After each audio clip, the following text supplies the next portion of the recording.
Every Sunday morning at exactly 8:00 a.m., a man pressed the doorbell of the same quiet house. And every single time, no one opened the door. Not once, not in 3 years. The neighbors noticed him after a while, a tall man with tired eyes and a faded gray coat, standing on the same porch week after week, holding a small paper bag. He never rang twice. He never seemed frustrated.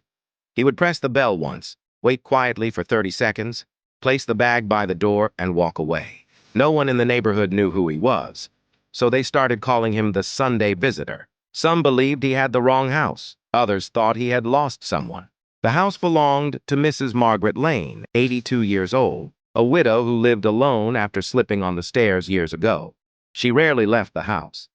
But every Sunday evening, Margaret sat in the same armchair near the window, hands tightly folded, listening.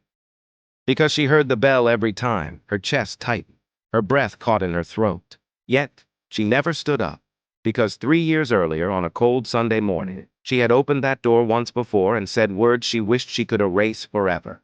That day, a man stood on her porch, his voice trembling. "I'm sorry to bother you," he said softly, "but I think I used to live here a long time ago." Margaret studied his face, older now, thinner but unmistakable. Her son. The boy who left home at 19 after a terrible argument, the boy she told never to return. Fear spoke before love. "You're mistaken," she said sharply. "My son isn't here anymore." Before he could reply, she closed the door that night. She cried until morning, but pride kept that door shut every Sunday. After that, the paper bags began appearing. At first, she threw them away. Later, she couldn't. Inside, there was always something simple: soup, fresh bread, sometimes a small jar of honey. One winter Sunday, a heavy storm swept through town. The wind roared, snow fell, thick and silent. When the doorbell rang that morning, something inside Margaret finally broke.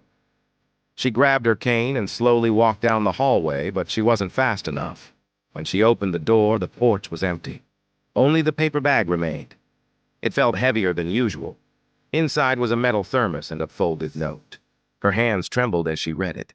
"Mom, I don't know if you'll ever read this, but I want you to know something. I forgave you a long time ago. I come every Sunday because loving you is easier than holding on to the past. And I'll keep coming as long as I can."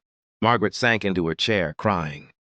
The following Sunday, at exactly 8 a.m., the bell rang again. This time the door opened. For a moment, neither spoke.